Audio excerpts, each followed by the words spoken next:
Hi students, இப்போ நம்ம பார்க்கக்கூடிய ஒரு முக்கியமான கணக்கு பயிற்சி கணக்குகள் புக் பேக்ல வந்து 5வது கணக்கு. பார்க்கற கொஸ்டின் ரொம்ப லெந்தியா இருக்கும், பட் ரொம்ப சிம்பிள். புரிஞ்சுக்கிட்டீங்க அப்படின்னா ஒரு தனி ஊசலின் நீளத்தின் அளவிடப்பட்ட மதிப்பு 20 சென்டிமீட்டர் மற்றும் 2 மில்லிமீட்டர் துல்லியத்தன்மை கொண்டது. மேலும் 50 அலைவுகளுக்கான கால அளவு 40 செகண்ட், அதாவது 40 வினாடி மற்றும் பகுதிறன் 1 செகண்ட் ஆகும். எனில் புவியீர்ப்பு முடுக்கம் G கணக்கிடுதலில் துல்லியத்தின் சதவீதத்தை கணக்கிடுக. ரொம்ப சிம்பிள். தனி ஊசல் ஏற்கனவே நம்ம நடத்தியிருக்கோம். பரிமாண பகுப்பாய்வினுடைய பயன்பாடுகள்ல வந்து 3வது பயன்பாடு, அதாவது இந்த அலகுல வந்து கடைசியில் வரக்கூடிய டாபிக் 3வது பயன்பாடுல வந்து ஒரு எடுத்துக்காட்டு கொடுத்திருப்பாங்க. அதுவும் நம்ம வந்து எக்ஸ்பிளைன் பண்ணியிருந்தோம். தனி ஊசல் உங்களுக்கு அது பிராக்டிக்கலு கூட இருக்கு, இல்ல எக்ஸ்பெரிமெண்டா இருக்கும். எப்படின்னா மேல வந்து ஒரு ஸ்டாண்ட்ல வந்து இந்த மாதிரி ஒரு ஸ்டாண்ட் இருக்கும், லேப்ல நீங்க வச்சிருப்பீங்க. இதுல வந்து இந்த மெட்டல் ஸ்டிக் மாதிரி ஒண்ணு இருக்கும் இல்லையா, இதுல வந்து ஒரு நூல், அப்புறம் அந்த நூலுடைய கடைசி எண்டுல வந்து ஒரு இரும்பு குண்டு. இந்த மாதிரி மெட்டல் பால் சொல்லுவாங்க, சரியா? இது என்ன பண்ணும் அப்படின்னா, ஒரு விசை கொடுத்த உடனே என்ன ஆகும் அப்படின்னா முன்னும் பின்னும் வந்து என்ன ஆகும், அலைவுறும். அதனால இதுக்கு பேரு தனி ஊசல் அப்படின்னு சொல்லுவாங்க. ஊசல் ஆடுறது, அலைவு. ஓகேவா? இந்த நூலினுடைய நீளத்தை வந்து Lன்னு எடுத்துக்கலாம். அதே மாதிரி இந்த குண்டினுடைய நிறை வந்து ஸ்மால் m எடுத்துக்கலாம். அதே மாதிரி இது இருக்கக்கூடிய இடத்துல இருக்கக்கூடிய புவியீர்ப்பு முடுக்கத்தை வந்து நம்ம Gன்னு சொல்லுவோம், சரியா?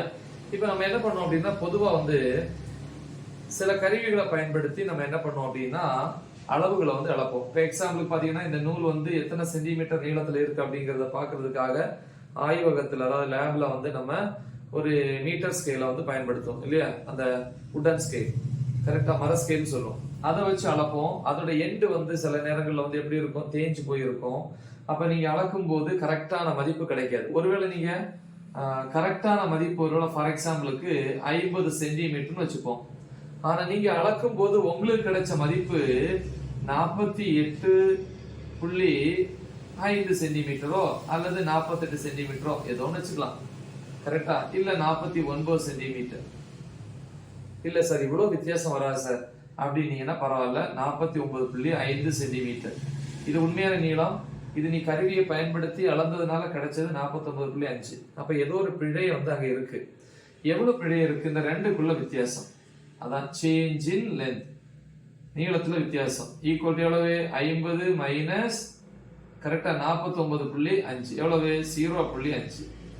புரியுதா? அப்ப இது உண்மையான மதிப்பு. அப்ப உண்மையான மதிப்பு எப்படி கிடைக்கும்? L ஈக்குவல் டு அளந்த மதிப்பு L பிளஸ் டெல்டா L. இந்த ரெண்டையும் கூட்டினா அது 80 வந்துடும். இப்படி எழுதலாமா? சில நேரங்கள்ல வந்து பாத்தீங்கன்னா 50க்கு பதிலா நீ அளந்த மதிப்பு சில நேரம் 50.2 இந்த மாதிரி கிடைக்கும் வச்சுப்போம் ஒரு எக்ஸாம்பிளுக்கு. அப்ப வந்து எவ்வளவு வித்தியாசம்? 0.2 வித்தியாசம். அப்படி வரும்போது இந்த மதிப்பு கிடைக்கணும், என்ன பண்ணணும்? இதுல இருந்து இதை மைனஸ் பண்ணணும். அப்ப 50.2 மைனஸ் 0.2, அப்ப மைனஸ் டெல்டா. அப்ப அந்த மதிப்பு பிளஸ் ஆர் மைனஸா இருக்கலாம், கரெக்டா? இது நீளம். அதே மாதிரி நிறைய அளக்கும் போது, கரெக்டா? அப்ப இதுல எல்லாம் பிழை இருக்கு. பிழை அப்படின்னா இது வந்து பிழைன்னு அர்த்தம். எவ்வளவு பிழை, அதுதான் வந்து இங்க துல்லியத்தன்மைன்னு சொல்றாங்க. பிழையதான் துல்லியத்தன்மைன்னு சொல்றாங்க, சரியா? ஓகே, இதுக்கு ஒரு ஃபார்முலா இருக்கு, நம்ம படிச்சிருக்கோம் இல்லையா? அப்ப என்ன பண்ணோம்னா, இதை வந்து ஒரு விசை கொடுக்கும் போது இது இந்த பக்கம் மூவ் ஆகும், அதுக்கப்புறம் இந்த பக்கம் மூவ் ஆகும், முன்னும் பின்னும் அலைவுறும். அலைவுறுவதற்கான நேரத்திற்கான சமன்பாடு படிச்சிருக்கோம். T equal to 2π into root L/G. நான் டிரைவ் பண்ணி போட்டிருக்கேன். இந்த அலகுல வந்து கடைசி டாபிக், ஓகேவா? சரியா? நம்ம வந்து G தான் கேக்குறாங்க. அப்ப என்ன பண்ணணும்? இதை வந்து ஸ்கொயர் பண்ணா போதும். ஸ்கொயர் பண்ணா என்ன வரும்? T square equal to 4π square. இதை ஸ்கொயர் பண்ணும்போது ரூட் போயிடும், அப்ப L/G வரும். இதுல இருந்து G equal to நம்ம மாத்திக்கலாம், சரியா? முதல்ல வந்து நம்ம என்ன எழுதணும் அப்படின்னா, தகவல் எழுதிக்கணும். தகவல் என்னென்ன தகவல் சார் அப்படின்னு பாத்தீங்கன்னா, ஃபர்ஸ்ட் தனி ஊசலின் நீளத்தின் அளவிடப்பட்ட மதிப்பு, நீளத்தினுடைய அளந்த மதிப்பு, நீளம் லென்த் Lன்னு சொல்லுவீங்க. 20 சென்டிமீட்டர், அதாவது 20 பெருக்கல் 10 - 2 மீட்டர். சென்டிமீட்டரை மீட்டர்ல மாத்திட்டேன். மற்ற 2 மில்லிமீட்டர் துல்லியத்தன்மை அந்த வித்தியாசம் இதா இருக்கு இல்லையா, அந்த வேறுபாடு அது அப்ப டெல்டா எல் அப்படின்னு சொல்லுவீங்க. 2 மில்லிமீட்டர் மில்லி அப்படின்னாலே 10⁻³ அப்ப 2 × 10⁻³ மீட்டர். அப்ப எல் மதிப்பு இல்லையா, இந்த இடத்துல அப்ப ஃபார்முலா இதுபடி எழுதும்போது எல்ங்கிறது மொத்த மதிப்புங்கிறது உண்மையான மதிப்புங்கிறது நம்ம அளந்தறிஞ்ச மதிப்பு எல் பிளஸ்ஸா இருக்கலாம் மைனஸா இருக்கலாம் இல்லையா, சில நேரம் கூட இருக்கலாம் சில நேரம் கம்மியா இருக்கலாம். அப்ப பிளஸ் ஆர் மைனஸ் போட்டுக்கணும்னு சொன்னேன், சொல்லி கொடுத்துருக்கேன் இதெல்லாம் டாபிக்ஸ்ல. Delta L equal to L வந்து என்னது 20 plus R minus delta L என்னது 2. கரெக்டா இதை வந்து முதல்ல இது 10⁻² இருக்கு அப்படிதானே, இதை -3ல மாத்திடுவோமா, மைனஸ்ல மாத்தும் போது இன்னொரு 0 வரும் இன்டு 10⁻³ அப்போ ரெண்டு ஒரே மாடல் இருக்கும்.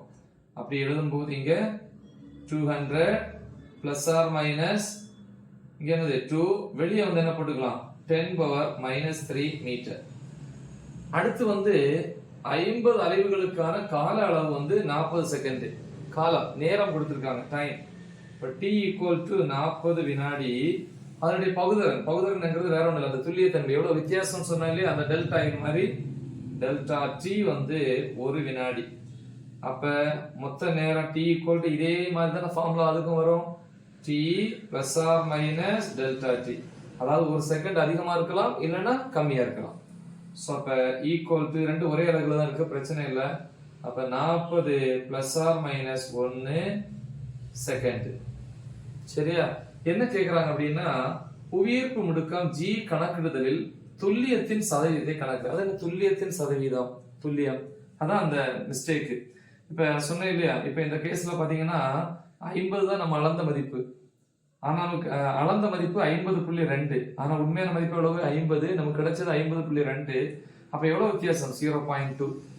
கரெக்டா, எத்தனைக்கு 0.2 வித்தியாசம் 50க்கு. அப்ப 50க்கு 0.2 வித்தியாசம் இருக்கு. அத சதவீதத்தில் எழுதும் போது இன்டு 100 போடுங்க.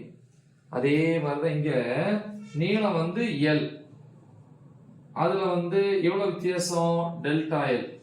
அப்ப 100க்கு எவ்வளவு, பொதுவாக நீங்க மார்க் வாங்குவீங்கல்ல, எப்படி வாங்குவீங்கன்னா 50க்கு 25, அப்ப 100க்கு எவ்வளவு. அதே மாதிரிதான் எல் பாருங்க, 20 சென்டிமீட்டருக்கு எவ்வளவு பிழை 2 பிழை, 50க்கு 25 மார்க். அதே மாதிரி 20க்கு 2 பிழை, அப்ப 100க்கு எவ்வளவு.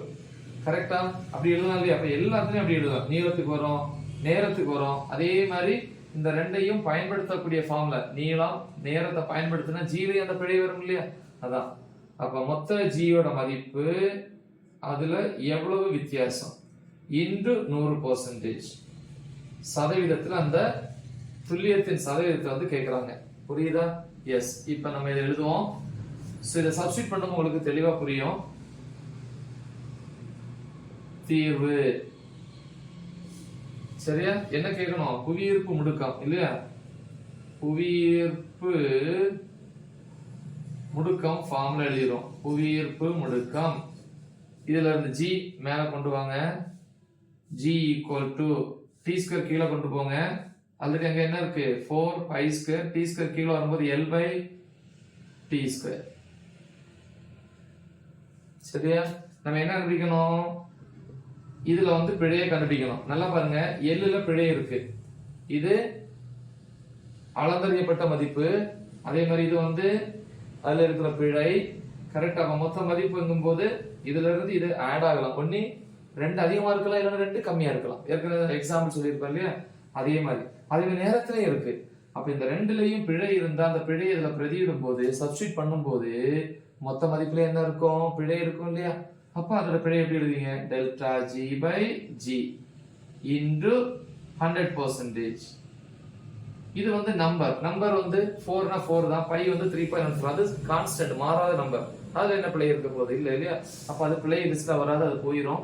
எல்லுக்கு எப்படி எழுதுவீங்க, டெல்டா l/l எழுதுவீங்க இன்டு t². ரூல் இருக்கு இல்லையா, எப்படி 2 முன்னாடி வரும் படிச்சிருக்கீங்க, 2 இன்டு டெல்டா t/t. இந்த ரூல் நான் சொல்லி கொடுத்துருக்கேன், இதை அழிச்சிடுறேன். ஸோ இவ்வளவுதான். ஆனா அதே நேரத்துல இங்க பெர்சன்டேஜ் போட்டதுனால இங்க என்ன பண்ணிக்கணும் பெர்சன்டேஜ். அப்ப எல்லாத்துலயும் பெர்சன்டேஜ் போடணும். நீளத்தை வந்து பெர்சன்டேஜ்ல போட்டு காமிக்கணும். அதே மாதிரி பிளஸ் டி ஸ்கொயர் 2 முன்னாடி வந்துரும் 2 into delta t by t into 100%. ஏன்னா அவங்க சதவீதத்துல கேட்டிருக்காங்க. புரியுதா? அப்ப ஜிங்கிறது வந்து அதனுடைய அளவு, இதுல இவ்வளவு வித்தியாசம், அப்ப பெர்சன்டேஜ்ல எவ்வளவு, அப்படி ஒவ்வொன்றுலயும் வித்தியாசம் இருக்கு. அதை பெர்சன்டேஜ்ல பாக்குறோம் ஓவராலா.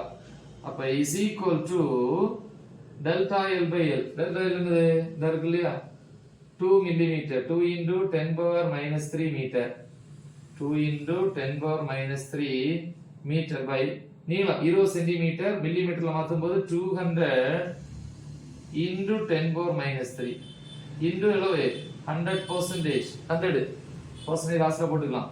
கரெக்டா 100 போட்டு லாஸ்ட்ல percentage எழுதிக்கலாம். இல்ல நீங்க எங்க போட்டாலும் ஓகே. சரி, அடுத்து பிளஸ் 2 into இதுக்கு தேவையில்லை அழிச்சுக்கலாம்.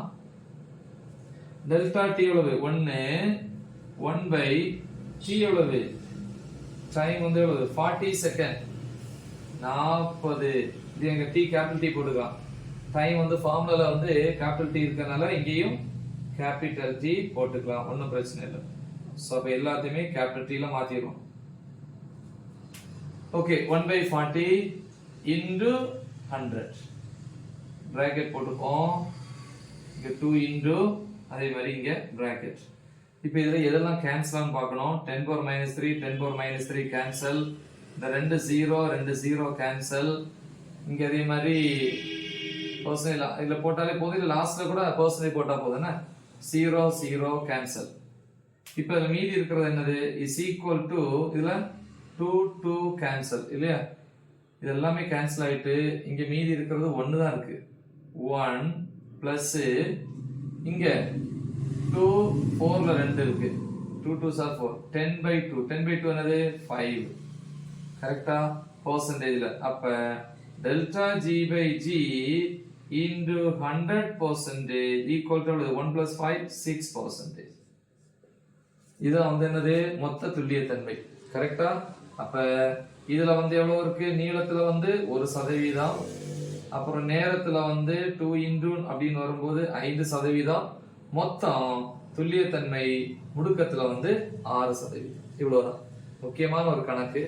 நல்ல தெளிவா பிராக்டிஸ் பண்ணுங்க. மறக்காம இதை உங்க ஃப்ரெண்ட்ஸுக்கு ஷேர் பண்ணுங்க. All the best. தேங்க்யூ.